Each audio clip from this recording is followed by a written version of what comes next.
வணக்கம். அமிர்தம் அம்மாள் சமையலில் இன்றைய ஸ்பெஷல் பார்த்திங்கன்னா குலோப் ஜாமுன் ரெசிபி தான் பார்க்க போகிறோம். குலோப் ஜாமுனாலே நம்ம மாவு பாக்கெட்டில் தான் வாங்கி போட்டிருக்கோம். ஆனால் இப்போ நம்ம பார்க்க போகிறது சக்கரவள்ளி கிழங்குல குலோப் ஜாமுன் எப்படி செய்கிறதுன்னு தான் பார்க்க போகிறோம். இது நல்லா சாஃப்டாக இனிப்பு நிறைந்த குலோப் ஜாமு. வாங்க இது எப்படி செய்கிறதுன்னு பார்க்கலாம். இதுக்கு நான் ஒரு 1/2 கிலோ சக்கரவள்ளி கிழங்கு வாங்கியிருக்கேன். அதை குக்கரில் வச்சு வேக வச்சு எடுத்துக்கலாம். இது கொஞ்சமாக உப்பு சேர்த்து நான் குக்கரில் வச்சு வேக வைக்க போகிறேன். இதனால் ஒரு 3 விசில் விட்டு எடுத்துக்கலாம். இப்போ 3 விசில் விட்டாச்சு. இந்த பாருங்கள், நல்லா வெந்து வந்துருச்சு. இப்போ இதை தோல் நீக்கிட்டு இதை பொடியாக கட் பண்ணிட்டேன். கட் பண்ணிவிட்டு மத்து வச்சு இதை நல்லா மதித்து விட்டுலாம். இந்தளவுக்கு மதித்து விட்டுக்கோங்க. இப்போ உருண்டை பிடிக்கிறதுக்கு தேவையான மாவு நம்ம சேர்த்துக்கலாம். நான் ஒரு 3/4 கப்பு மைதா மாவு சேர்த்துருக்கேன். ஒரு 1/4 கப்பு பால் பவுடர் சேர்த்துருக்கேன். தேவையான அளவு உப்பு சேர்த்து 1/4 டீஸ்பூன் சோடா மாவு சேர்த்து கொஞ்சமாக தண்ணி சேர்த்து உருண்டை பிடிக்கிற அளவுக்கு பிசைந்து எடுத்துக்கலாம். இப்போ கையில் ஒட்டாமல் இருக்கிறதுக்கு கொஞ்சமாக நான் நல்லெண்ணெய் சேர்த்து பிசைஞ்சுக்கிறேன். எண்ணெய் சேர்க்கும்போது மாவு கையில் ஒட்டாமல் நம்ம பிசைஞ்சு எடுத்துக்கலாம். இப்போ மாவு இந்த அளவுக்கு பிசைஞ்சாச்சு. இதில் கொஞ்சமாக எண்ணெய் தடவி மூடி வச்சுருவோம். இப்போ சக்கரை பாவு காய்ச்சி எடுத்துக்கலாம். அதுக்கு நான் 2 கப்பு அளவுக்கு சீனி எடுத்துருக்கிறேன். 2 கப்பு சீனிக்கு 2 கப்பு அளவுக்கு தண்ணி சேர்த்துக்கலாம். தண்ணி சேர்த்துட்டு இதை நல்லா கலந்து விட்டுருங்க. 2 நிமிஷம் இதை நல்லா கிண்டி விட்டுக்கிட்டே இருக்கலாம். கிண்டி விட்டுட்டு அடுப்பு கொஞ்சம் மீடியமாக வச்சுக்கலாம். வச்சுட்டு இப்போ மாவு ரெடியாக இருக்குது. இப்போ மாவு நம்ம சின்ன சின்ன உருண்டையாக உருட்டி எடுத்துக்கிறோம். உள்ளங்கையில் வச்சு நல்லா அழுத்தம் கொடுத்து உருட்டி எடுத்துக்கிடுவோம். நல்லா வலுவலுன்னு உருட்டி எடுத்துக்கலாம். அப்போ தான் உடையாமல் வரும்.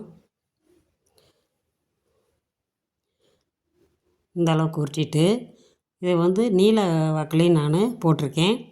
இந்த மாதிரி டிசைன்லேயும் போட்டோம்னா பிள்ளைங்க சாப்பிட்றதுக்கு சூப்பராக இருக்கும். நான் இப்போ கடாயில் எண்ணெய் ஊற்றி நல்லா காய வச்சுருக்கேன். இது எண்ணெய் நல்லா காஞ்ச பின்னாடி இந்த உருண்டை எல்லாத்தையும் போட்டுருவோம்.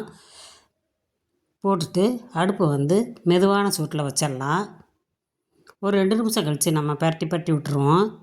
அப்போ தான் ஒரே அளவுக்காக வேகும்.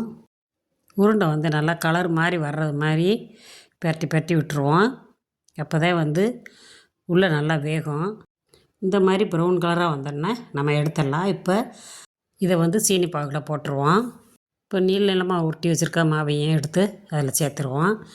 இதுவும் அது மாதிரி நல்லா எண்ணெய் கொதிச்சிருக்கும் போது போட்டுட்டு அடுப்பை மிதமான சூட்டில் வச்சுட்டு 2 நிமிஷத்துக்கு ஒருக்கா அதை அப்படியே நம்ம பரட்டி விட்டுறலாம். நுரை அடங்குற வரைக்கும் நல்லா வேகட்டும். இந்த அளவுக்கு வந்தாத்தான் வெந்திருக்குன்னு அர்த்தம். இங்கே பாருங்கள், கலர் நல்லா மாறி வந்துருச்சு. இப்போ இதையும் எடுத்து நம்ம சீனி பாகில் சேர்த்துடலாம். சீனி பாகு சூடாக இருக்கும் போதே இதை நம்ம அதில் சேர்த்துடணும். அப்போ தான் உங்களுக்கு ஊறுறதுக்கு ஈஸியாக இருக்கும். பாகில் ஒரு 3 மணி நேரம் ஊறிச்சுனா தான் குலோப் ஜாம் சாப்பிட்றதுக்கு நல்லா டேஸ்டியாக இருக்கும். இப்போ நான் இதில் சீனி பாகு காய்ச்சும் போது ஏலக்காய் போடாமல் விட்டுட்டேன். அதனால் இப்போ நான் 2-3 ஏலக்காயை தட்டி சீனி பாகில் சேர்த்துட்டேன். இப்போ 2 மணி நேரம் கழித்து எடுத்து பார்த்தா குலோப் ஜாம் ரெடி ஆயிடுச்சு.